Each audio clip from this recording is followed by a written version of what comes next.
welcome to another episode of Chrysalis on the Couch, hosted this time by me, Daniel Brown, and I'm a tutor for Chrysalis, teaching the Year 1 Diploma in Hypnotherapy and Counselling skills.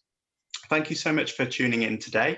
Don't forget to like this video, share it through your networks, and also subscribe to Chrysalis YouTube channel, where you can access all of the other episodes of Chrysalis on the Couch as well.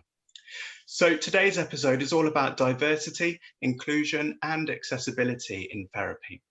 And I'm joined by three fantastic guests today.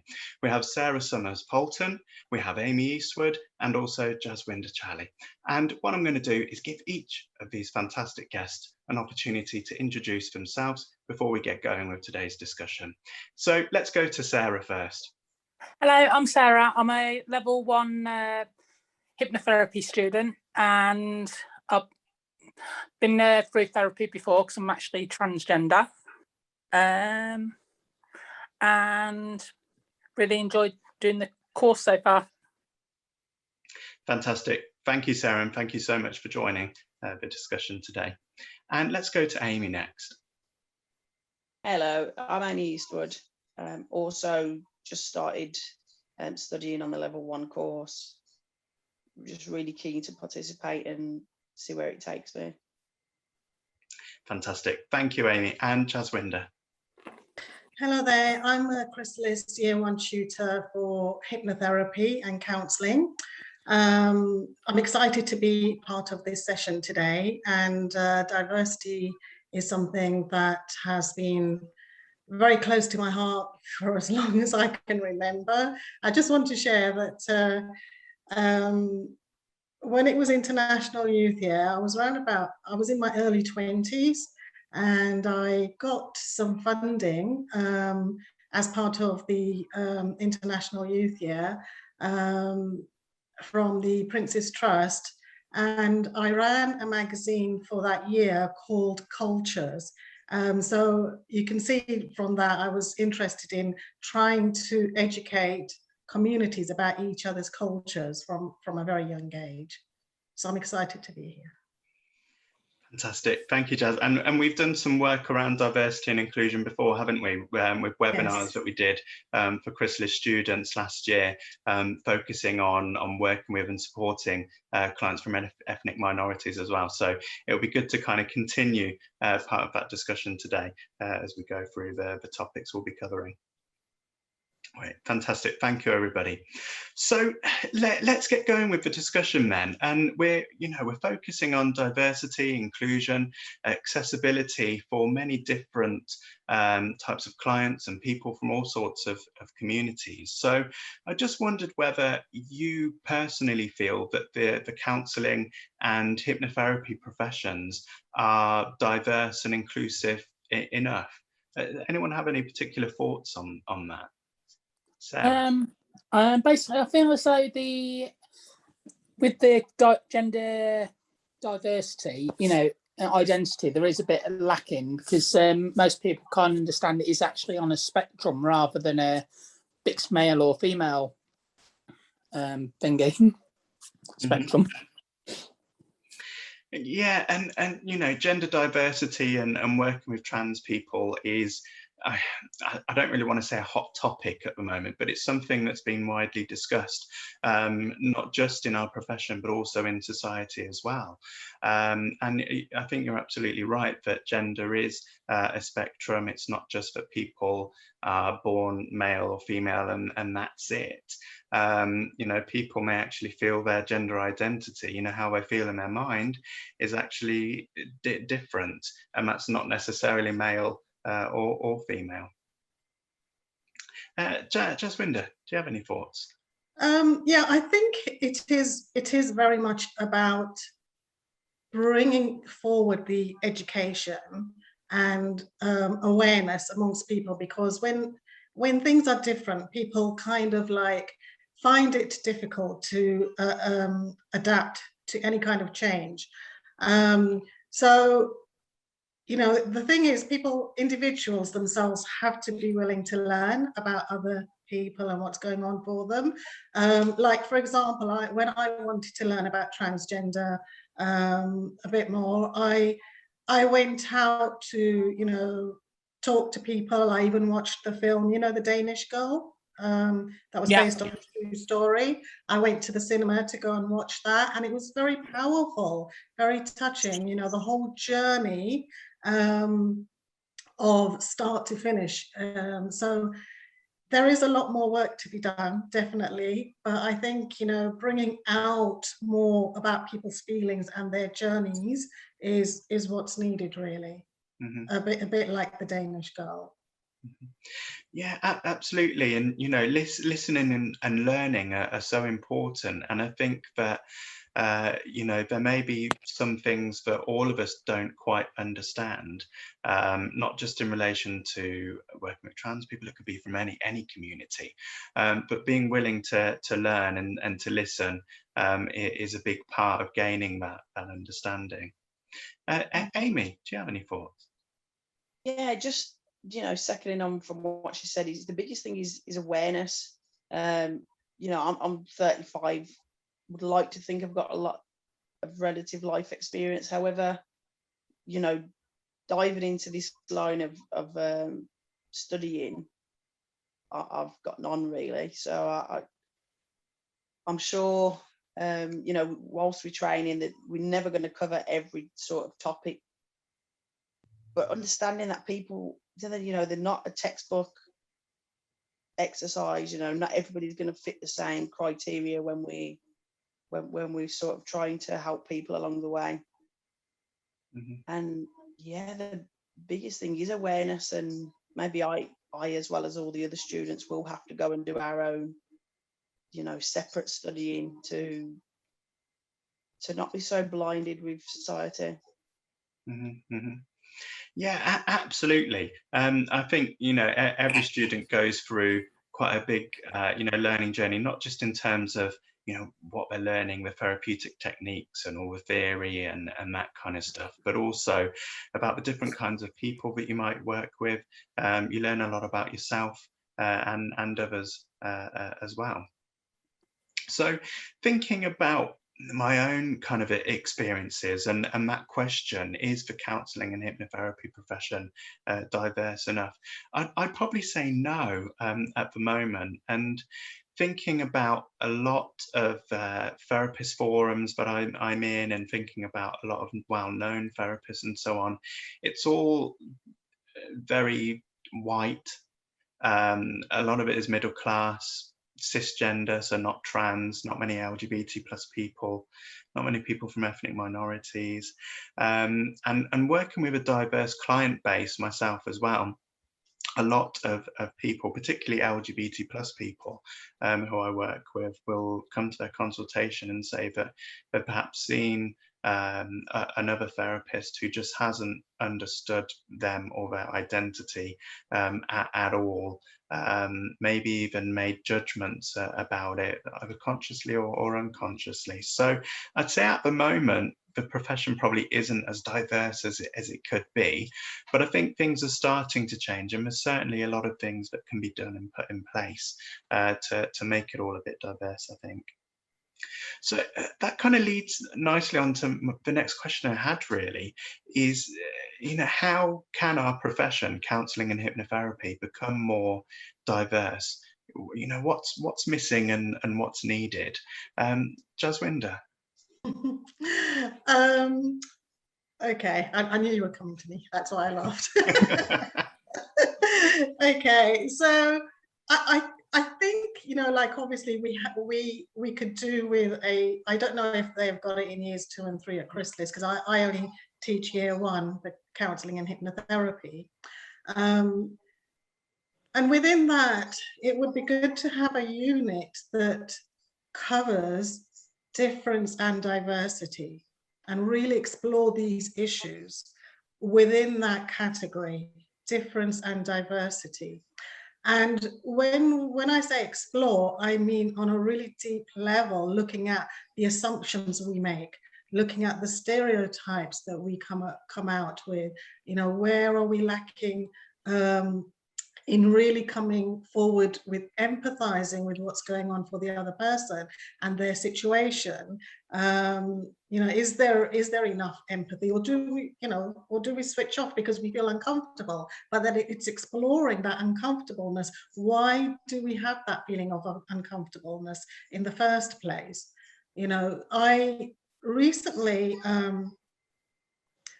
I love watching movies, but I love watching movies that are related to things, you know, that are important. So just a few days ago, I watched a movie based on a real life story, Sandra Lang in apartheid South Africa back in the, you know, mid 50s. She was born, I think 1950, something like that. But what I found interesting was, you know, like how she was not accepted by either the Black community or the white community for so many different reasons. And there was a theme that there were several things I could relate to, but what really touched me was when she put all this bleach and stuff on her skin to make herself look white so she could be accepted as the white person she was supposed to be. And obviously she came out in a rash. But what I realized at that point was, this is the story that is true to so many women, young girls and women of color, because you have it in India, you have it in Thailand. You know, when I went to Thailand, all the girls were in the scorching heat. They were covered up with thick clothes so the sun wouldn't penetrate to the skin and make the skin go darker. You know, so this is kind of like it really does, you know, go back to kind of like that person doesn't feel accepted. So they have to try and do things to make themselves feel accepted. And the reason they're not accepted is because the other people are not willing to come forward to show that acceptance. So in counselling and hypnotherapy, if we had this section, difference and diversity, you know, get students to work on their own feelings of uncomfortableness that comes up and process them. Because as you know, with hypnotherapy, unless we make the changes subconsciously, no use learning things on an intellectual level. That's all it will stay, intellectual. So we need to work things, reprogram those feelings of prejudice, feelings of difference, feelings, any kind of feelings that make us feel uncomfortable, or, you know, we all have them. We all have to work through them and process them, you know. So I think that would be a good start, really. Yeah, and I think you've made some really good points there. And I think you're right that we do all have prejudices and negative thoughts about certain things, whether we realize it or not. And we may not actually realize we've got those thoughts and those prejudices until we're confronted with them. And that's when it's important to work through them, you know, regardless of how uncomfortable that may be. I quite like your idea of a diversity and difference unit or module or whatever it would be.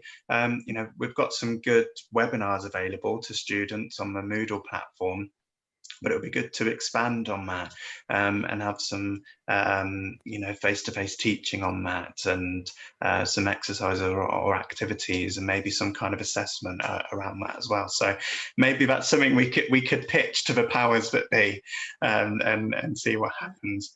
But I think you're also right about how cultural and social influences play a part in people's identity and how they see themselves, and leads to some of the issues that may then present in the therapy room. So I think it's another reason why really therapists should try and be clued up on as many different things as possible, you know, understanding different cultures and societal expectations and things like that. And, you know, if they don't, recognizing that actually it's probably best to then refer that client on to somebody who can help. But some really interesting points there that I absolutely agree with. Amy, is there anything you want to add? No, it's, you know, it's a real pleasure to sit and listen. Actually, you guys have been in this industry for a while, but yeah, Jaswinder, she nailed it, to be honest. And yeah, I don't think as easy as it would be for Chrysalis to put on a module and say, right, this is the textbook answer how to deal with diversity and sort of exclusions in society, but it's just a textbook, isn't it? So it is about us ourselves working through you know, our own barriers to be able to understand people, because yeah, there's no textbook in this world that's going to assist for all the different exclusions and to not really offend somebody. Mm-hmm. So yeah, good luck moving forward with it. Yeah, and I think, you know, if I understand what you're saying there, it being more of a reflective piece of work rather Yeah, than, definitely. you know, some You kind know, of academic thing. yeah, you know, I was reading through the assignment the other day, and it's, you know, where do I see myself in 3 years? You know, there'll be things that I go away from this little conversation today and go, actually, yeah, I haven't got a clue about that part of society, and actually I need to really educate myself, and I might find I'm doing that for the next 10 years, let alone for the next 3. And I'm sure a lot of it won't come from a textbook. It will be, you know, society itself. I run a bar, so I'm quite open to a you know, different walks of life and challenges.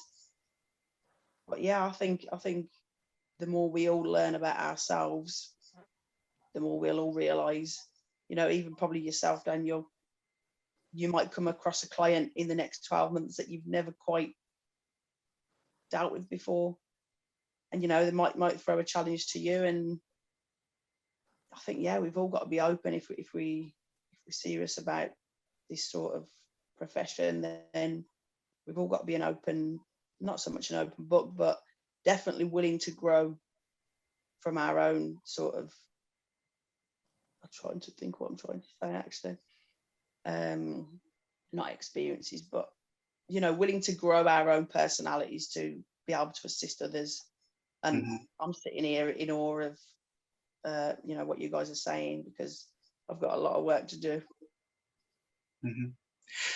Thank you, Emin. Yeah, you know, part of being a therapist is all about, you know, being reflective and self-development and having a level of self-awareness. And yeah, sometimes there are clients who will come and see me and I think, right, I haven't worked with this kind of client before, or I haven't worked with this issue before. I haven't got a complete understanding of it. But then that's for me to go away and learn.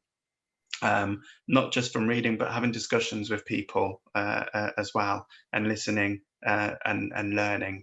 And that really aids that self-development and that reflection, and then enables me to be more present and more invested in the client and supporting them. Sarah?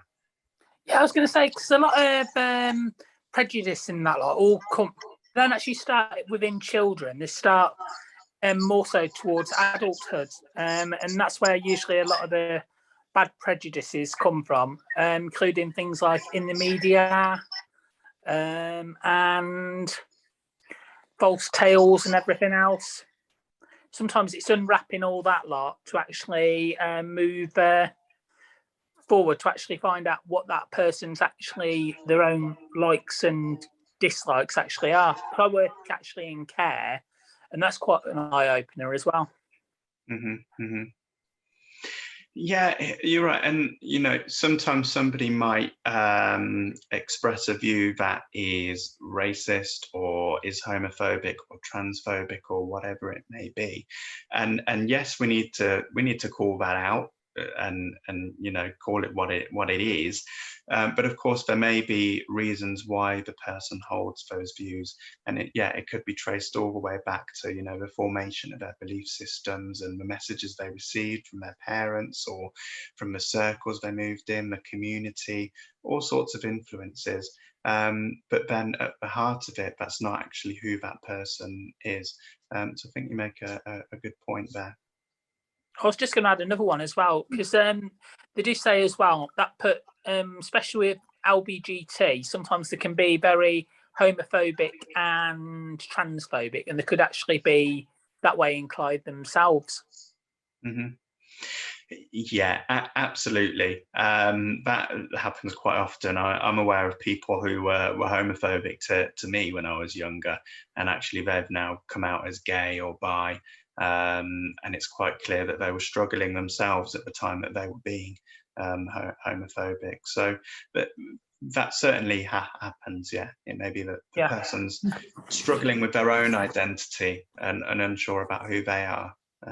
As well, and hopefully they can get to a point where they can work through that, either by themselves through their own reflections, or by seeing a therapist who hopefully is understanding and affirmative and really supportive in that respect. So let's talk a bit more about training then. I think we're kind of all agreed that some training might be required to help therapists to become more knowledgeable and understanding on a range of topics to do with diversity and inclusion. Do you think that should be part of core therapy training? Or do you think that should be something like CPD as it currently is, and people can then choose to learn if they want to? Let's go back to Sarah first on this. I agree. It should actually be more so part of the core thingy, because that's what we actually are learning to cover people. So if you can't understand what makes that person who they are, how are you actually meant to work with them to find a suitable outcome? Mm-hmm, mm-hmm. Because race, you've got to take that into consideration while advising them, because it's like, I know with Indian women, they do have beliefs that they can't actually, marriage is a very central part to their culture. And if you're not taking that into consideration, Mm-hmm. even where the husband's abusing them, you might need to look at what's keeping them there, as well as what's actually helping them get through it. Mm-hmm. Yeah, so lots to consider there. Yeah. Uh-huh. And let's go back to Jaswinder. As I said earlier, I think it would be good to have a unit that's sort of like covers difference and diversity, but under that it could be anything that maybe the student needs to work on themselves. So whatever areas they feel that they could do with developing more. And that, because you see, obviously diversity is such a big area, so huge. And we are now living more and more in communities that are very diverse. So we can't kind of like get away from that fact that the communities now are becoming really, really kind of like diverse. And in order for us to move forward, it is important that we understand what's going on with the person next to us, for example. And if we are training students that are going out into the world to help people in society, then they are going to have, well, on the one hand, they may be limiting their potential of working with difference and diversity in terms of clientele, but if they expanded that knowledge and clients knew that they could go to this particular therapist because, they are open and they are receptive to that level of difference and diversity, then those clients, they will pick it up, they will know, so there is a wider opening for students if they've gone through that kind of training and work themselves in the first place. Yeah, to have a niche, a specialism, and word does spread through communities. So thinking about the work I do, I work with a lot of people from the LGBT plus community. I'm from that community myself. Relatively well known for being a massive gay in my community, because I organise the local pride, and so people just come and see me because they know that they're safe seeing me for therapy. But also I work a lot with the Asian community, and Asian men in particular, and I know that in some Asian communities it's quite taboo, actually, mental health, seeking out therapy, and so on. And just about all of the Asian men I've seen have been really keen to be reassured that it's a completely confidential service. Nothing will go on their record. Their families won't find out because of the stigma attached. But word does spread, and a lot of people from that community will come and see me because they feel safe. Know that I'm not there to judge. I'm just going to help, and it goes no further. So yeah, you make a really good point there. Yeah, can I just add something from something that's just come to my mind? It's about like in India, actually, because you mentioned the Asian community. I think it's much harder here in the West for Asians, if they are gay or transgender or different in some way, because when I've been to India, they have a tribe, a very spiritual tribe called Hijras, and they are known as like the third gender. And so if you have if you have someone in your family that belongs to this third gender, what happens is this tribe, they come and take away that baby or child, and this tribe, the Hijras, what they do is they earn their living by going round to the villages and providing entertainment, especially if there's some function like a wedding or some other function that's going on. And if they visit your function and visit your village, it's actually considered a very good omen, and the local villagers will give gifts to them because of that good omen. But politically, as we know, government starts making changes, politicians and everything. And these people have become, over the years, especially the last, I would say, 10 to 20 years, these people are becoming more and more displaced. A lot of their rights are being taken away from them, which is really sad.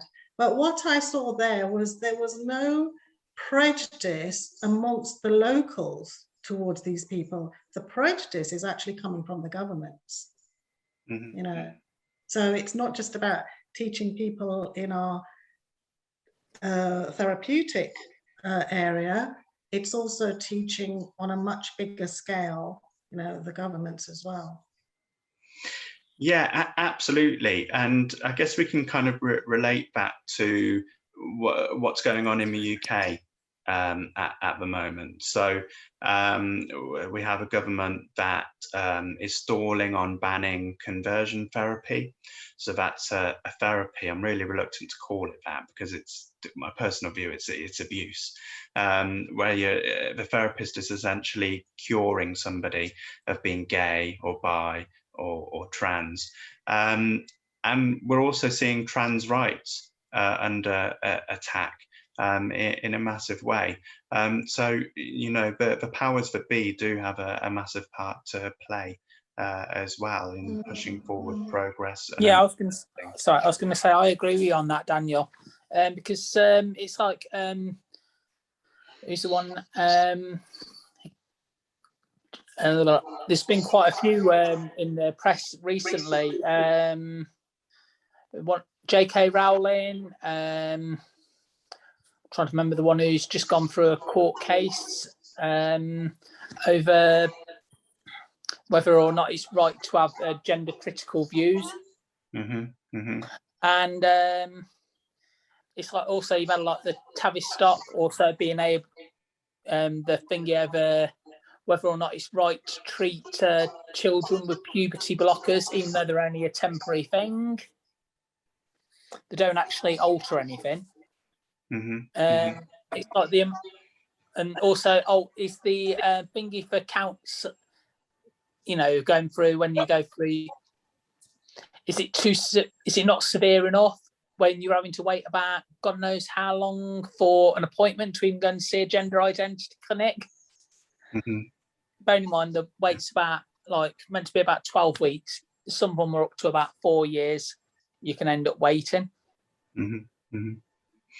Yeah, for 4 years it is very common actually, for trans people having to wait for their first appointment at a gender clinic. 4 years, such a long time. And yet you're right, we're seeing in particular a real backlash and wave of hate against trans people.